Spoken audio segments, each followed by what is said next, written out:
ओम सुमुखश्चैकदन्तश्च कपिलो गजकर्णकः लंबोदरश्च विघ्नो विघ्ननाशो विनायकः धूम्रकेतुर्गणाध्यक्षो भालचन्द्रो गजाननः द्वादशेतानि नामानि या पठे शृणुयादपि विद्यारम्भे विवाहे च प्रवेशे निर्गमे तथा संग्रामे संकटे चैव विघ्नस्तस्य न जायते।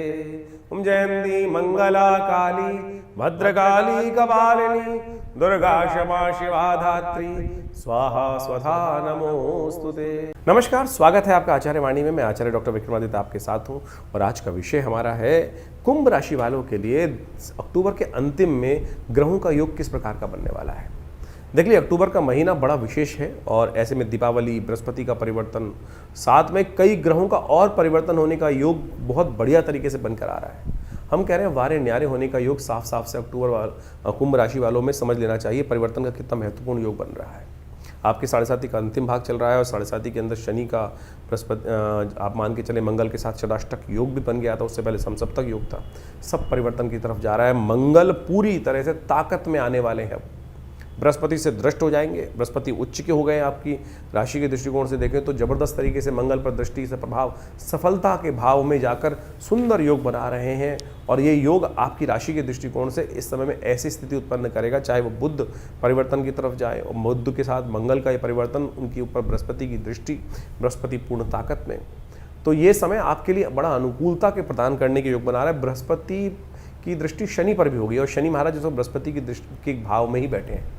तो मान लीजिए ये समय आपके लिए बहुत उपयुक्त है और ऐसे में दीपावली महाउत्सव का सुंदर योग जो बनकर योग है, ऐसे में ये दिन खास तौर पे कुछ खास उपाय करने के, सही दिशा को पकड़ने के। यदि सही दिशा को आपने पकड़ लिया तो यदि आप बच्चे हैं, पढ़ाई करना चाहते हैं तो उसमें भी विजय प्राप्त होगी। व्यवसाय कर रहे हैं तो उसमें भी अच्छे से विजय प्राप्त करने के योग बन जाएंगे।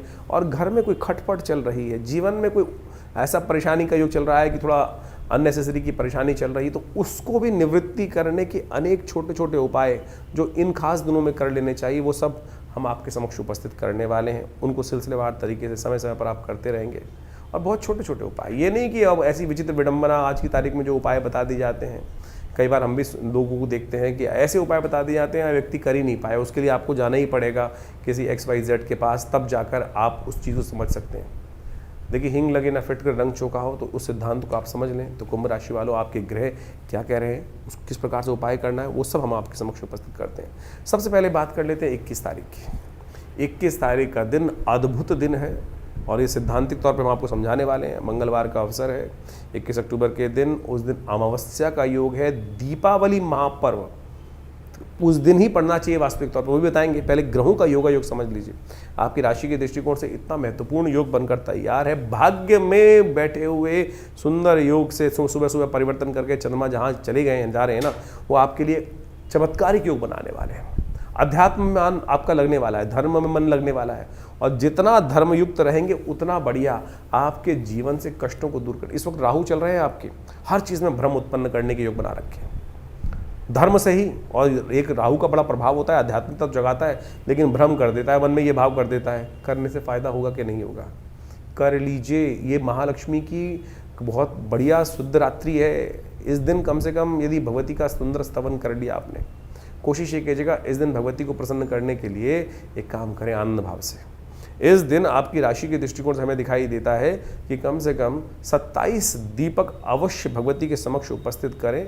देखिएगा, शनि भी अनुकूल होंगे और ग्रह भी आपके लिए सुंदर योग बनाएंगे। और हो सके तो दीपावली के दिन समस्त जितने भी आप वो विशेष तौर पर दिए जला रहे हैं, थोड़ा थोड़ा उसमें तिल डाल दीजिएगा, थोड़ा थोड़ा तिल। समस्त दीपकों के 27 दीपों में थोड़े थोड़े तिल अवश्य डाल दीजिएगा और हर दिशा को, घर को प्रकाशित करने का प्रयास करें।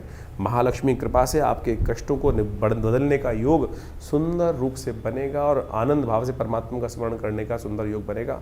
इसको कर लीजिए, कल्याण होगा। तो 21 तारीख को दिवाली का सुंदर योग बन रहा है।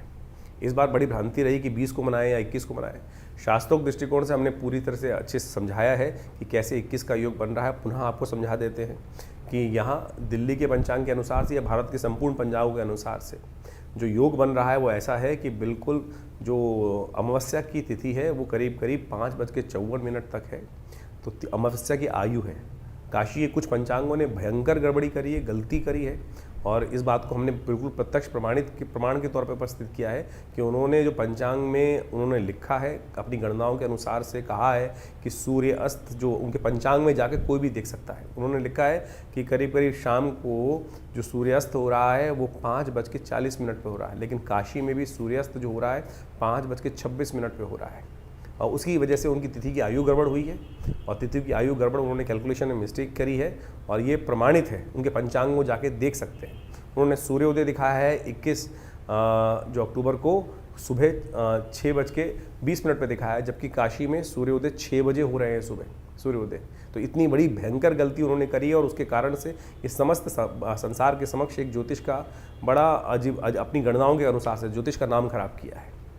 तो इस बात में भ्रांति में ना फंसे। ये काशी के कुछ विद्वानों, तथाकथित विद्वानों, हमारी संपूर्णानंद संस्कृत विद्यालय में काशी में बात हुई, और उन्होंने भी इस बात को प्रतिपादित किया कि 21 तारीख को ही दिवाली मनाई जानी चाहिए। तो हमने आपके समक्ष इस सत्य को प्रतिपादित किया है। आज ज्योतिष को सही रूप से समझने की आवश्यकता है, एक विचार गोष्ठी होनी चाहिए और उसको सही से समझना चाहिए।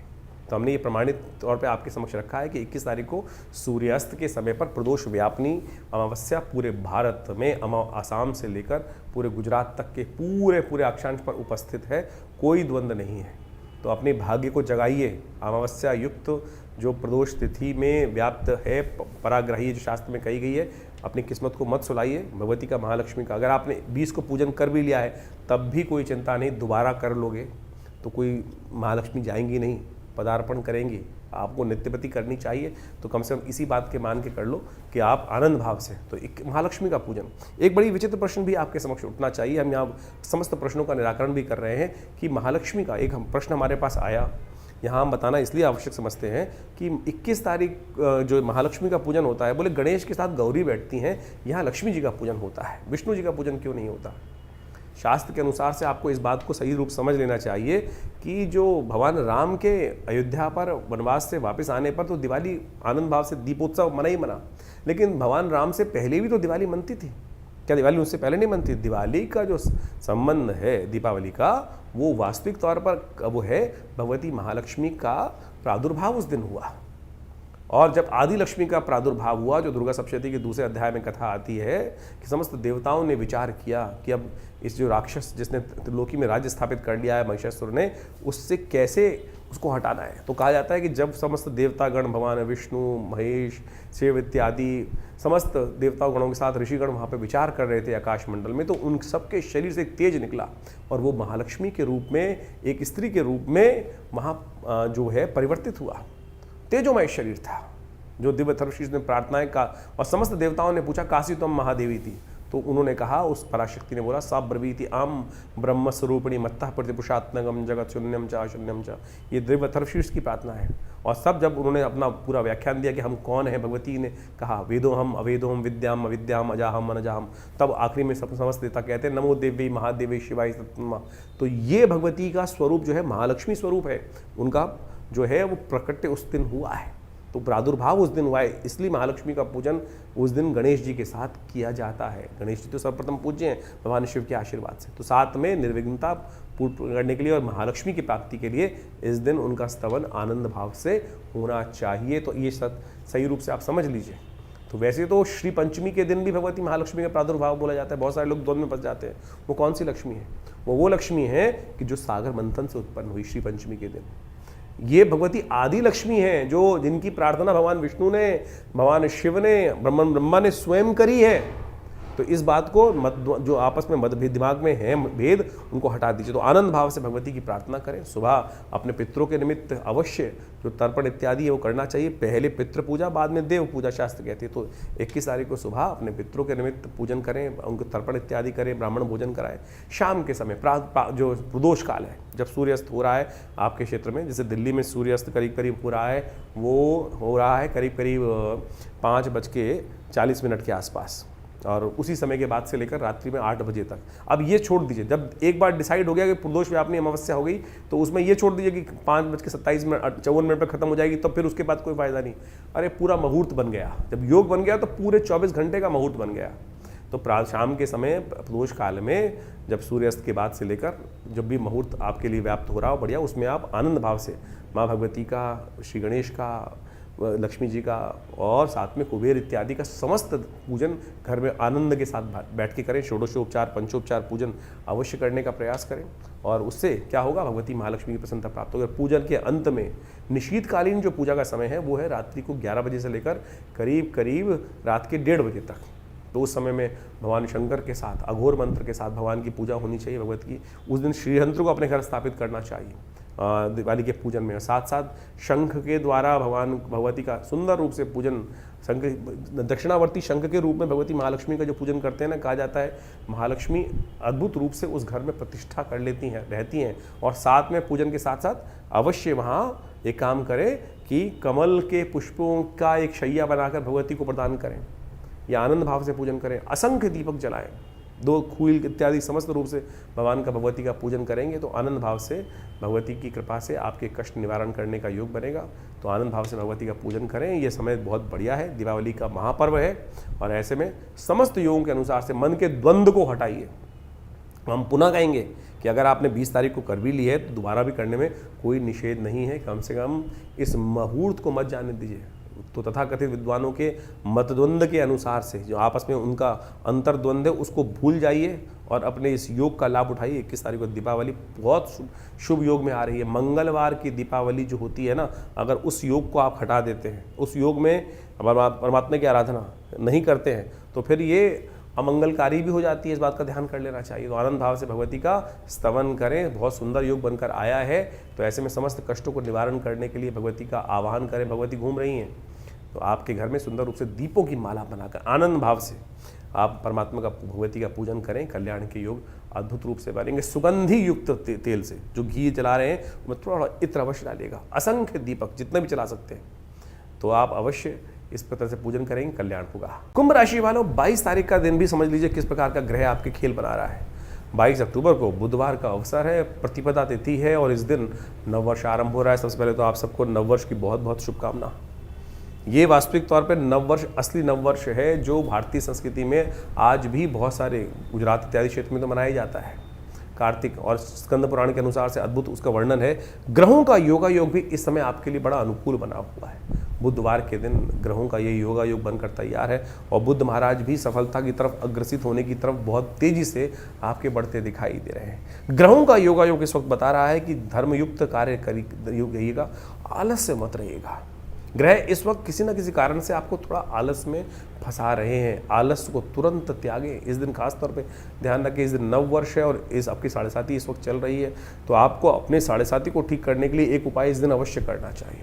हो सके तो अपने वजन के बराबर या अपनी इच्छा के अनुसार, अपनी सामर्थ्य के अनुसार से सतनाजे का दान अवश्य करने का प्रयास कीजिएगा। शनि भी अनुकूल हो जाएंगे और कष्टों से दूर करने के योग भी बन जाएंगे।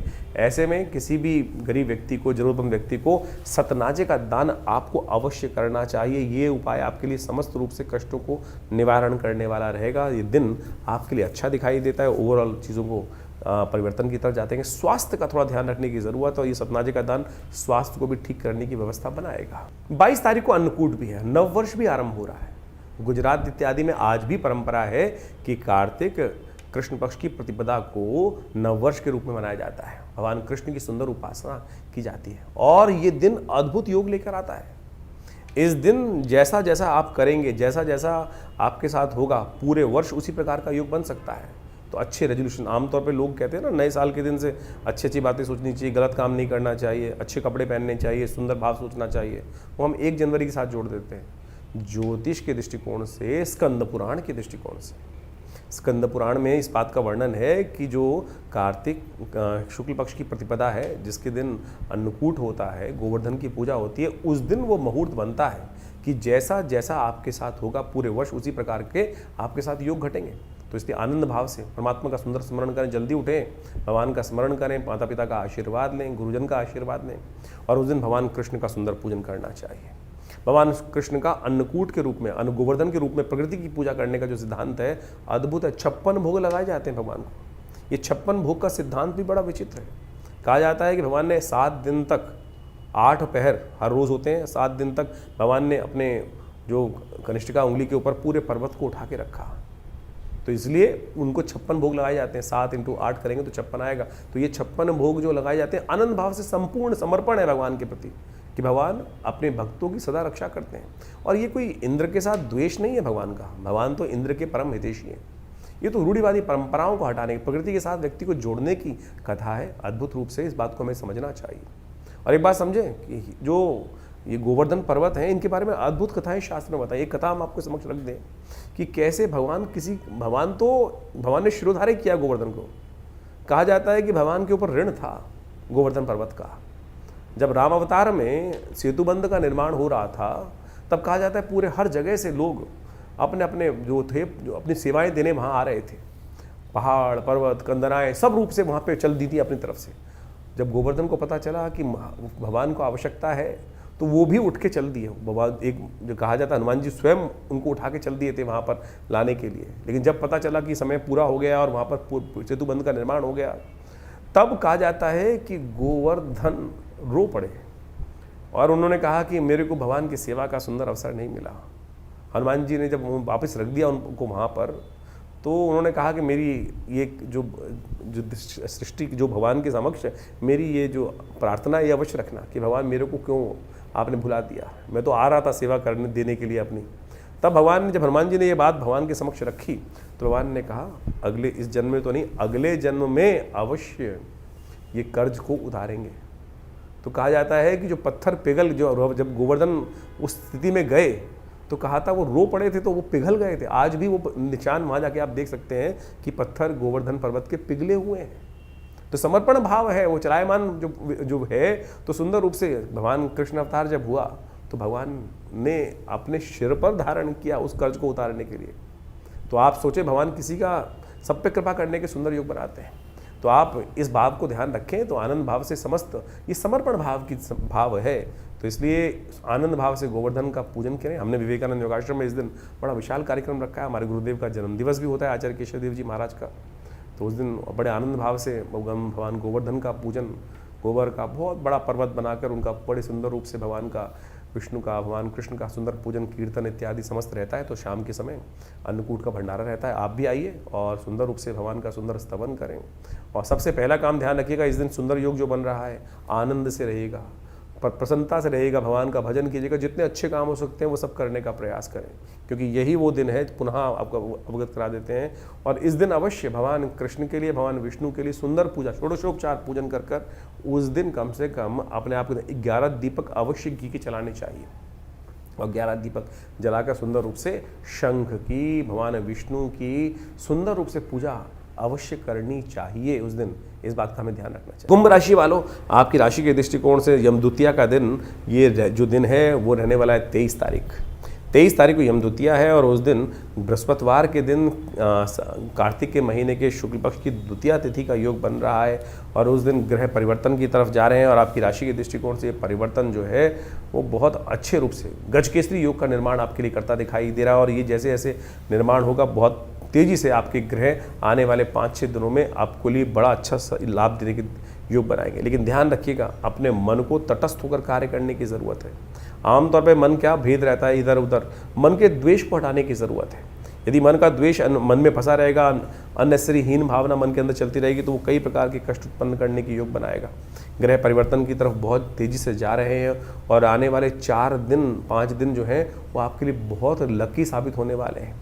तो इसको सदुपयोग करते हुए कार्य करना चाहिए। इस दिन भैया दूज है और इस दिन अवश्य कुछ खास उपाय कर लेने चाहिए। 23 तारीख की भैया दूज है। कार्तिक जो शुक्ल पक्ष की द्वितीया है, ये यम द्वितीया है। देखिए, दीपावली का महापर्व बड़े सुंदर रूप से आपको समझ लें, यमराज जी की पूजा से, यमदीप दान से शुरू होती है और जो है वो अंत भी यमदीप दान से ही होता है। ये कार्तिक के महीने में दीपदान का ही महत्व है। सरलता से एक दीप जलाकर ही आप समस्त अपने पापों से मुक्ति प्राप्त कर सकते हैं, भगवान का सानिध्य प्राप्त कर सकते हैं, पुण्यों को जगा सकते हैं। ये यमदीप दान जो यम द्वितीया है, जिसको भाई दूज बोला जाता है, इसके पीछे भी अद्भुत कथा है। यमराज जी और यमुना जी आपस में भाई बहन हैं, सूर्य पुत्री हैं दोनों के दोनों। और कहा जाता है कि यमुना जी हमेशा यमराज जी से कहती थी कि हमारे यहाँ कभी भोजन करें आके। धर्मराज हमेशा व्यस्त रहते थे, टाइम नहीं मिलता था। तो यम द्वितीया के दिन यमराज जी जाकर बहन यमुना के यहाँ भोजन करते हैं। और कहा जाता है कि इस दिन समस्त भाइयों को अपनी बहन के घर जाकर ही भोजन करना चाहिए, अपने घर भोजन नहीं करना चाहिए। इस बात का ध्यान रखना चाहिए शास्त्र में तो यहाँ तक प्रमाणित है कि अपने घर में चूल्हा ही ना जलाएं, उस दिन जाके बहन के घर ही भोजन करना चाहिए। तिलक किया जाता है, क्या होता है इससे? इससे बहन के कष्ट दूर हो जाते हैं और भाई की आयु बढ़ जाती है। ये सुंदर शास्त्र में सिद्धांत है, कोई और टोटके की जरूरत ही नहीं भाई। तो इसलिए बहन से बढ़िया भाई को कौन आशीर्वाद दे सकता है? ये संबंध है सुंदर रूप से, समस्त अहम को त्यागिए और जाकर अपने परिवार में सामंजस्य स्थापित करने के लिए, आशीर्वाद के लिए, समस्त कष्टों को दूर करने के लिए इतनी बढ़िया व्यवस्था शास्त्र में वर्णित है, इसका पालन करना चाहिए। और शाम के समय काम अवश्य करना चाहिए। यम द्वितीया के दिन यमुना जी के घाट पे या किसी भी पानी के घाट पे जाकर, तालाब में या नदियों पे जाकर, हो सके यमुना तो सबसे श्रेष्ठ है, शाम को 7 क्या करना चाहिए, एक नोट कर लीजिए, उपाय है, अद्भुत उपाय, ये नोट करके जो कर लेगा उसके पूरे वर्ष के लिए समस्त कष्ट दूर होने के योग बन जाएंगे। छोटा सा उपाय है, आपको क्या करना है, 7 पत्ते मंदार के लेकर उसमें जो 7 ही पत्ते बेर के रखने हैं और उसके ऊपर एक दीपक रखना है और उसको चलते पानी में प्रवाहित करना है। गन्ने का एक डंडा लीजिए, गन्ना जो होता है उससे डंडा लेकर उसको हल्का सा पानी हिला दीजिएगा और अपने सिर पर से वार कर इसको अर्पित कर दीजिए चलते पानी के अंदर या किसी पोखर पे। तो कहा जाता है कि पूरे वर्ष तक के लिए समस्त कष्टों को दूर करने का आशीर्वाद मिल जाता है। पितृ भी प्रसन्न हो जाते हैं, जिनको लगता है ना कि पितृ दोष बन गया है, पितृ पता नहीं संतुष्ट है कि नहीं है, ये एक उपाय है। यम द्वितीया के दिन शाम के समय जो कर लेगा उनके समस्त कष्ट दूर हो जाएंगे। शनि से जो परेशान है, एक बात और नोट कर ले, शनि भी सूर्यपुत्र ही हैं और जो विशेष तौर पर यमुना जी के भाई ही हैं। ये उपाय यदि आप कर लेंगे तो शनि की जो आपके जीवन में कष्टों के योग चल रहे हैं, शनि या 7.5 चल रही है, ढैया चल रही है, कुछ चल रही है, तो उससे भी कष्ट निवृत्ति का योग बन जाएगा। तो ये अकाट्य प्रयोग है, आप ध्यान लीजिए। तो इस बात का ये उपाय आपने कर लिया तो आप समझ रहे हैं शनि भी आपके अनुकूल हो जाएंगे, शनि आपको परेशान नहीं करेंगे। तो शास्त्रोक्त विधि के अनुसार से हमने पौराणिक कथाओं के माध्यम से ये जो पूरा समस्त आख्यान आपके समक्ष उपस्थित किया है, कर लीजिए, कल्याण होगा। तो कुंभ राशि वालों, भैया दूज का ये सुंदर पर्व आनंद से मनाएं और इस दिन विशेष तौर पे कुछ खास उपाय, चित्रगुप्त जी की पूजा, यमराज जी की पूजा अवश्य कर लेनी चाहिए। अगर तर्पण इत्यादि कर सकें तो जो विशेष तौर पर यम के 14 मंत्र हैं वो सबसे श्रेष्ठ रहेंगे। कहा जाता है कि यम का तर्पण 14 मंत्रों से जो कर लेते हैं तो उनके जीवन के बहुत सारे कष्ट दूर हो जाते हैं, अप्रत्यक्ष कष्ट भी जीवन से दूर होने के योग बन जाते हैं। 24 तारीख के दिन शुक्रवार का अवसर है और उस दिन तृतीया तिथि विद्यमान है। बहुत बड़ा परिवर्तन ग्रहों का योग होने जा रहा है। उस दिन देखिए चंद्रमा भी परिवर्तन की तरफ जा चुके हैं, बुध भी वहीं जा रहे हैं पदार्पण कर कर, भाग्य से निकलकर आपकी राशि में मंगल, बुध और चंद्रमा का सुंदर युति जो बनकर तैयार है वो सफलता की तरफ आपको अग्रसित करती दिखाई दे रही है। दोपहर के 12:40 पर ये बुध का ये परिवर्तन जो होगा आपकी राशि के दृष्टिकोण से चीज़ों में आपको अच्छी व्यवस्था देगा। जो चीज़ें आपको हल्की सी लगती हैं कि कई बार हम चाहते हुए भी कार्य को ठीक नहीं कर पाते हैं, अब बड़ी फ्रस्ट्रेशन कई बार मन में उत्पन्न होती है और इन दिनों फ्रस्ट्रेशन चल भी रही होगी अननेसेसरी के कारण से, क्योंकि कुछ ग्रह हैं जो लगातार अभी काफ़ी लंबे समय तक खराब चल रहे हैं। उनको ठीक करने के लिए आपको अपने आप को ठीक रखना पड़ेगा। तो कभी कभी मूली का दान कर दिया कीजिए आपकी राशि के दृष्टिकोण से, क्योंकि राहु इन दिनों बहुत खराब चल रहा है आपकी राशि, बहुत लंबे समय तक चलना है। कई बार हमने उसके लिए अलग से एपिसोड भी बनाया है। तो राहु महाराज को ठीक करना आपके लिए बहुत ज़रूरी है। तो ऐसे में आप कभी कभी ये बात का ध्यान रखें। लेकिन बुध का परिवर्तन आपकी राशि के दृष्टिकोण से, मंगल बुध चंद्रमा की युति जो है, ये ग्रहों की स्थिति तो कम से कम अनुकूल करती दिखाई दे रही है। तो भ्रम को त्यागिए, विश्वास करिए, चीज़ों पर विश्वास करें। बिना मेहनत के कुछ नहीं मिलता, इस बात का आपको ध्यान कर लेना चाहिए। और ग्रह भी इस वक्त यही कह रहे हैं, जितनी मेहनत, जितने कदम चलना, उतनी सफलता निश्चित तौर पर आपकी राशि के दृष्टिकोण से आपको मिलेगी। कोई उसको रोक नहीं सकता है। गौ पूजन करें, गौ के प्रति थोड़ी श्रद्धा रखें। गौ गोपाष्टमी आ रही है, नित्य प्रति थोड़ा थोड़ा अवश्य कुछ ना कुछ, हमारे शास्त्र में कहा गया है कि हर रोज़ कुछ ना कुछ, गाय में समस्त देवताओं का वास होता है, कभी जितना भी हो सके तो अवश्य गौ सेवा अपनी श्रद्धा के अनुसार से करनी चाहिए। आपके लिए बहुत सुंदर परिवर्तन का योग बनता दिखाई देगा। अब 25 तारीख के दिन शनिवार का अवसर पड़ रहा है, चतुर्थी तिथि उस दिन विद्यमान है और इस दिन ग्रहों का योग आपके लिए यदि हम बात करें तो करीब करीब हमारे दृष्टिकोण से यदि ग्रहों की बात करें तो एक आध कोई ग्रह को छोड़ दें तो बाकी समस्त ग्रह जो हैं वो काफ़ी ज़्यादा फेवर में जाते दिखाई दे रहे हैं। तो ओवरऑल करीब करीब 75-80% तो ग्रह आपके फेवर में दिखाई दे रहे हैं। तो आपको गजकेसरी योग भी आपकी राशि में निर्माण होकर आ रहा है। लेकिन मंगल थोड़ा कम, चंद्रमा जो है थोड़ी कमज़ोर स्थिति में चल रहा है। चंद्रमा कमज़ोर स्थिति, बृहस्पति से दृष्ट तो है लेकिन मन में, क्योंकि आपकी कुंडली में राहु भी लग्न में बैठे हुए हैं, जैसा हमने पहले ही बताया आपको, चंद्रमा भी थोड़ी सी कमज़ोर स्थिति में है, तो उसके कारण से कई बार भ्रम आ जाता है। भ्रम को त्यागिए। भगवान शंकर के मंदिर में जाकर तेल से भगवान का अभिषेक करने का प्रयास करें। शनिवार का दिवस है, शनि की साढ़े का प्रभाव भी खत्म होगा, नेगेटिव होगा और चीज़ें अपने आप आपको जो है परिवर्तन की तरफ जाएंगी। भद्रा है, नए कार्यों में जाने से बचना चाहिए इस दिन। नए कार्यों के लिए खासतौर पर ध्यान रखें कि दोपहर को करीब 2:34 के बाद से भद्रा लग जाएगी, तो उसके बाद नए कार्यों में हाथ नहीं डालना चाहिए। उससे पहले शुभ मुहूर्त है, उसका लाभ ले लीजिए तो आपके लिए अनुकूल परिस्थिति बनती दिखाई देगी।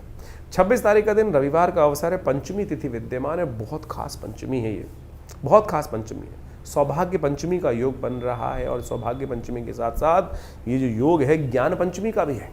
तो इस दिन विशेष तौर पर जितना हो सके ज्ञानवान संत महात्माओं का आशीर्वाद लेने का प्रयास करना चाहिए।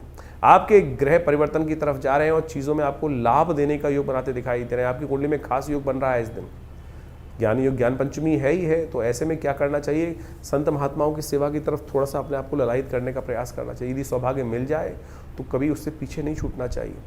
ज्ञान पंचमी है, सौभाग्य पंचमी है, सौभाग्य का उदय, और इस वक्त ग्रहों की परिवर्तन की स्थिति जो बन रही है वो आपके लिए वो यही दिखा रही है। यदि सौभाग्य मिल जाए संतों की सेवा का तो उसको चूकिएगा मत। ये परिवर्तन करके भाग्य जगाने का योग आपके लिए अवश्य बनाएगा। 27 तारीख का दिन सोमवार का अवसर, षष्ठी तिथि विद्यमान है।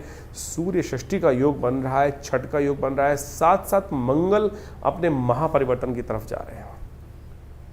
मंगल का परिवर्तन, महापरिवर्तन क्यों बोल रहे हैं वो भी आप समझ लीजिए, क्योंकि इस दिन मंगल आपकी राशि के दृष्टिकोण से जो परिवर्तन की तरफ अग्रसित हो रहे हैं वो विशेष तौर पर ऐसी जगह जा रहे हैं कि जो आपके लिए जबरदस्त योग बनाता दिखाई देगा। एक तरह से राजयोग का निर्माण आपकी राशि में होता दिखाई दे रहा है, और ये राजयोग का निर्माण जिस प्रकार से आपकी राशि में होगा वो आपके लिए बहुत महत्वपूर्ण योग बनेगा। ये मंगल का योग जिस प्रकार से परिवर्तन की तरफ जा रहा है, शनि का और षडाष्टक योग समाप्त होकर मंगल पूर्ण ताकत में अब आ गए हैं, और ये आपके लिए बंद रास्तों को खोलने का दरवाज़ा, यानी बंद दरवाजे जो हैं उनको खोलने का योग बनाते दिखाई देंगे। पुरुषार्थ सही दिशा में होगा। चीज़ें जो लग रहा था आपको आने वाले करीब 1-1.5 महीने तक ऐसा योग रहेगा कि आपको खुलकर काम, बृहस्पति पूर्ण ताकत में है, मंगल पूर्ण ताकत में आ गए हैं, और मंगल जब पूर्ण ताकत में आ जाए तो व्यक्ति कहीं उत्साह में भी कमी नहीं लाता। जो इससे पहले स्थिति थी कि करेंगे, अच्छा होगा, सोचेंगे, करेंगे, कर लेते हैं, लेकिन अब धीरे धीरे मंगल जैसे आगे बढ़ने के योग बनाएंगे तो उत्साह का अद्भुत वर्धन आपके मनोमस्तिष्क में, विचारों में, कर्मों में साफ साफ दिखाई देने के योग बन सकते हैं। छठ है, सूर्य को विशेष तौर पर, सूर्य जो हैं वो विशेष तौर पर कांति के देवता हैं, कीर्ति को बढ़ाने वाले हैं, और संपूर्ण भारत और विशेष तौर पर उत्तर भारत जो है वो तो विशेष तौर पर यदि हम बात करें पूर्व उत्तर भारत जो है वो आनंद भाव से भगवान का, सूर्य का दर्शन कर रहा होता है। इस वक्त सुबह जल्दी उठें, व्रत करें, हो सके तो भगवान सूर्य को दर्शन भी करके उनको अर्घ देने का प्रयास करें। भगवान सूर्य के आशीर्वाद से कीर्ति प्राप्त करने के योग बनेंगे। देखिए इन दिनों सूर्य जो है थोड़ी कमज़ोर अवस्था में चल रहे हैं, भाग्य में चल रहे हैं, और वो कह रहे हैं कि जितना आप थोड़ा सा अपने एटीट्यूड को एग्रेसिव रखोगे या बहुत ज़्यादा नरम रखोगे तो नुकसान दे सकते हैं। तो भगवान सूर्य की उपासना अवश्य कीजिए। इसीलिए ये छठ पर्व इस समय में आता है कि जब सूर्य को के बल की व्यक्ति को आवश्यकता होती है, तो इस समय में सूर्य का दर्शन करें, सूर्य के निमित्त गेहूं का दान करें, आटे की बनी चीज़ों का दान करें, गन्ने का दान करें, ये सब अवश्य करने का प्रयास कीजिए, कल्याण होगा। मंगल का ये परिवर्तन आपकी राशि में वारे न्यारे करने के अद्भुत योग बनाता दिखाई दे रहा है। 28 तारीख के दिन मंगलवार का ही अवसर है, और उस दिन षष्ठी तिथि थोड़ी सी दिल्ली के पंचांग के अनुसार से वृद्धि की तरफ है, बड़ी हुई है, और ऐसे में ग्रहों का योगा योग जो बन रहा है वो आपके लिए थोड़ा सा आपको ध्यान रखना पड़ेगा। दिन तो अच्छा दिखाई देता है, परिवर्तन के योग बनते दिखाई देंगे आपकी राशि के दृष्टिकोण से, और बहुत जल्दी गजकेसरी योग का निर्माण भी होगा, लेकिन थोड़ा सा आपको आगे समय में ध्यान रखना पड़ेगा। आज का दिन तो ओवरऑल ठीक रहेगा, चिंता ना करें। तो ऐसा काम ना करें जिनको आपको जरूरी करना हो तो आज ही पूर्ण करने का प्रयास करें, कल तक टालना आपके लिए अच्छा नहीं होगा। तो इसलिए तुरंत दान महाकल्याण, इस बात का ध्यान रखते हुए कार्य करना आपके लिए उपयुक्त दिखाई देता है, तो तुरंत कार्य कर लीजिए, ये आपके लिए बड़ा श्रेष्ठ रहेगा। 29 तारीख बुधवार का अवसर, सप्तमी तिथि विद्यमान है। इस दिन ग्रहों का परिवर्तन का योग बन चुका है, और साथ साथ एक बात ध्यान रखिएगा, इस दिन गजकेसरी योग का निर्माण हो चुका है, लेकिन दिन 50-50 है, खर्चा भी होने के योग दिखाई देते हैं, आने के भी योग दिखाई देते हैं। तो आपको ध्यान रखना पड़ेगा अननेसेसरी की एंजाइटी ना पालें। छोटी छोटी चीज़ों में कई बार क्या होता है, हमें बिल्कुल लग रहा होता है चीज़ें हमारे फेवर में जाती दिखाई दे रही हैं, लेकिन साथ साथ कई बार क्या होता है हम लीकेज बंद नहीं कर पाते हैं, और फिर वो नुकसान दे देता है हमको। तो ऐसा ही योग आपकी राशि में बनता दिखाई दे रहा है। ध्यान रखते हुए कार्य करने की जरूरत है। सुबह करीब करीब 9:37 से दिल्ली के पंचांग के अनुसार से भद्रा का योग बनेगा, तो इस दिन को नए कार्यों की तरफ जाने से बचना चाहिए। दोपहर को मध्याह्न काल में जो है वो थोड़ा सा राहु काल भी बनेगा, तो ऐसे में ध्यान रखते हुए कार्य करना बहुत ज़रूरी है। नए कार्यों की तरफ जाने से बचना चाहिए, तो वो आपके लिए अच्छा रहेगा। हो सके तो गणेश जी का सुंदर स्तवन करें, वो विघ्न दूर करेंगे और उनके आशीर्वाद से। गजकेसरी योग जरूर बना हुआ है, लेकिन ग्रह ऐसे हैं कि कुछ थोड़ा नुकसान भी करा सकते हैं। स्वास्थ्य का विशेष तौर पे ध्यान रखते हुए कार्य करने की ज़रूरत है, तो गणेश जी का स्तवन करें और हो सके तो गणेश जी को स्वास्थ्य के निमित्त दूर्वा अर्पित करने का प्रयास करें, वो आपके लिए अच्छा रहेगा। 30 तारीख बृहस्पतिवार का दिन अष्टमी तिथि विद्यमान है, और ये अष्टमी बेहद खास है। ग्रहों के दृष्टिकोण से देखें, गोपाष्टमी का योग बन रहा है इस दिन, और ये गोपाष्टमी का योग अद्भुत रूप से कहा जाता है गाय के अंदर समस्त देवताओं का वास होता है। तो इस दिन गाय का जितना हो सके पूजन करने का, सेवा करने का आपको अवश्य प्रयास करना चाहिए। ग्रहों के दृष्टिकोण से गजकेसरी योग आपकी राशि में बना हुआ है, और ये गजकेसरी योग जो है वो आपकी राशि के दृष्टिकोण से कहीं ना कहीं चीज़ों में अग्रता करने के आपको योग दे रहा है। लेकिन थोड़ा सा आपको मन को बांधना पड़ेगा। मन जो है वो थोड़ा सा कहीं ना कहीं चीज़ों को, सामने वाले की स्थिति को समझ नहीं दे रहा, फैला रहा है चीज़ों को। इस बात ध्यान रखना कि ग्रहों के दृष्टिकोण से आपके चीज़ों को आपके हाथ से निकालता दिखाई दे रहा है। तो आपको इस बात का ध्यान रखना है कि जितनी चीज़ें आपके सामर्थ्य में हैं उतने ही कार्य करने का प्रयास करें। कई बार दिन ऐसे होते हैं कि हमारे को ये भी करना है, वो भी करना है, वैसे भी करना है, तो एक पैटर्नाइज कर लें। सुबह सुबह सबसे पहला काम जो आपकी राशि के दृष्टिकोण से होना चाहिए, उसी क्षेत्र में लाभ होगा कि हम ये एनालाइज कर लें कि किन किन चीज़ों में हमें दिमाग ज़्यादा लगाना है, और जो यूजलेस चीज़ें उनको हटा दीजिए, नहीं तो यूजलेस चीज़ें हो जाएंगी और काम की चीज़ें छूट जाएंगी। यही इस दिन की विचित्र विडंबना। यदि ये आप कैलकुलेट करके कर लोगे तो चीज़ें आपके लिए अच्छी हो सकती हैं, लाभदायक हो सकती हैं। अब बात कर लेते हैं 31 तारीख की। ग्रह नक्षत्रों के दृष्टिकोण से शुक्रवार का अवसर, नौमी तिथि विद्यमान है और ग्रह परिवर्तन की तरफ जाएंगे, और ये परिवर्तन बेहद खास आपके लिए बनता दिखाई दे रहा है। राहु के साथ चंद्रमा की युति आपकी राशि में हो रही है, और एक तरफ तो आपको बहुत अच्छी चीज़ों को समझ में आने के योग बनाएंगे, लेकिन समझ में आकर भी चीज़ें आपके हाथ से विस्मृत हो सकती हैं। ये बात ध्यान रखना। समझ में आया और उसके बाद 1 सेकंड में लगा नहीं समझ नहीं पाए, ये मनोमस्तिष्क की स्थिति थोड़ी सी चलती रहेगी। तो इसके लिए थोड़ा सा रुक कर काम करने की ज़रूरत है, तो वो आपके लिए अच्छा रहेगा। इस दिन पंचक भी आरंभ हो रहे हैं, ध्यान रखिएगा। 5 दिन तक के लिए पंचक आरंभ होने के योग बनेंगे सुबह 6:41 से, और साथ साथ इस दिन आंवला नवमी भी है, कुष्मांड नवमी भी है। तो भगवान विष्णु की सुंदर उपासना करनी चाहिए। भगवान विष्णु की सुंदर उपासना कर कर आप बहुत सारे आरोग्यता प्राप्त करने के योग बना सकते हैं। इस दिन कुष्मांड का दान करना, यानी सीताफल का दान करना चाहिए। उसको पेठा बोला जाता है, और उसको कई लोगों जो सीताफल भी बोलते हैं, कई लोग पेठा भी बोलते हैं।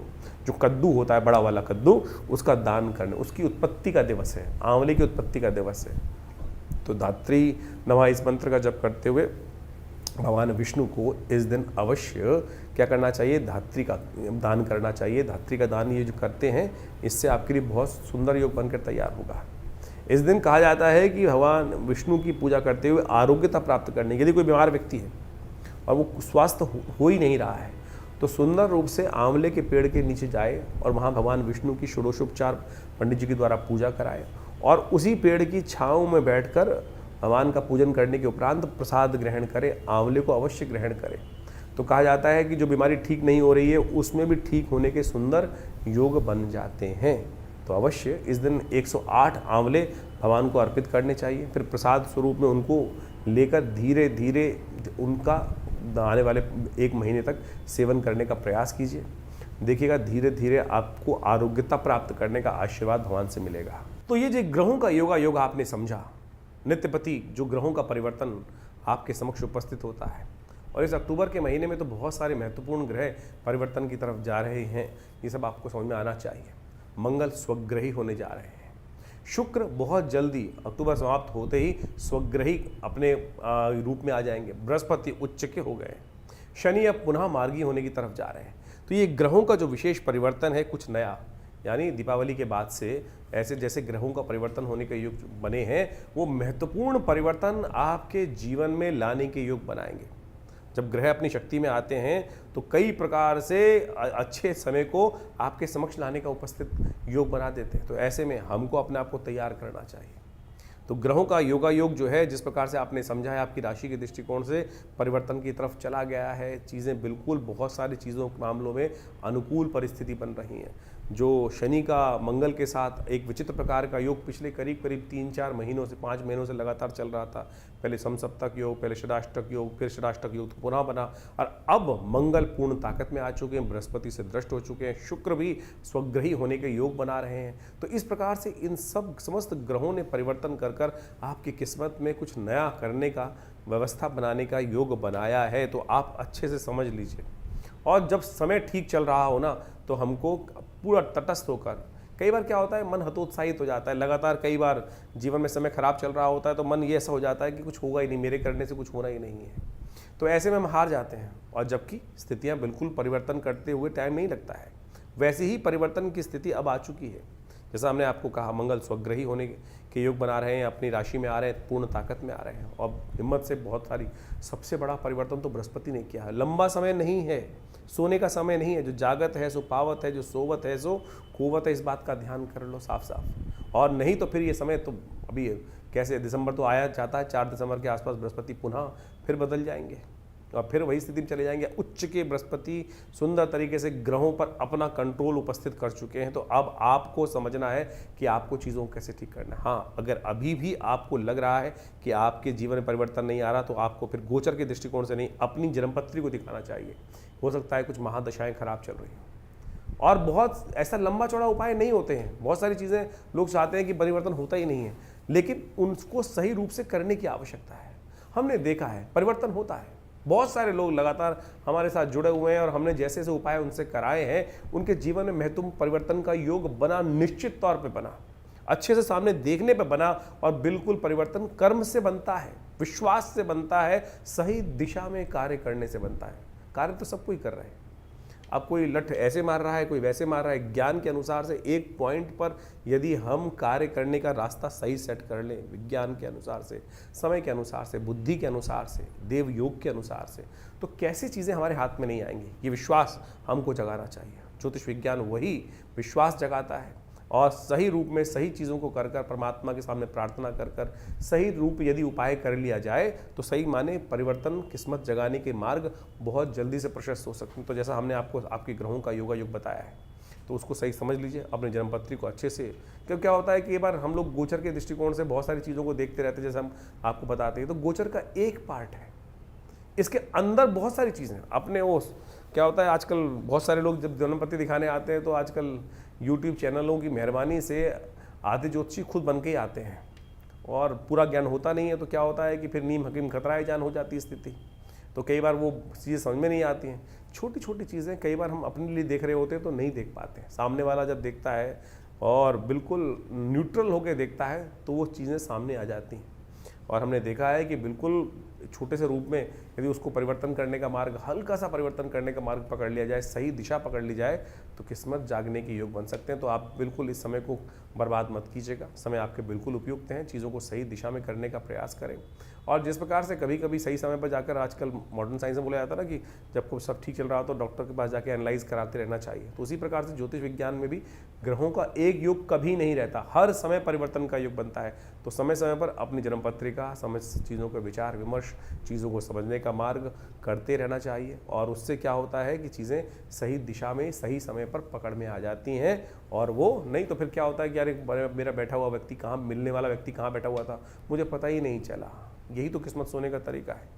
यही कारण है ना कि हमको पता ही नहीं चला कि हमारा किस्मत जगाने के लिए व्यक्ति बैठा हुआ था, और जब उसका समय निकल गया तब जाकर हम जागे, अरे चीज़ हाथ से निकल गई।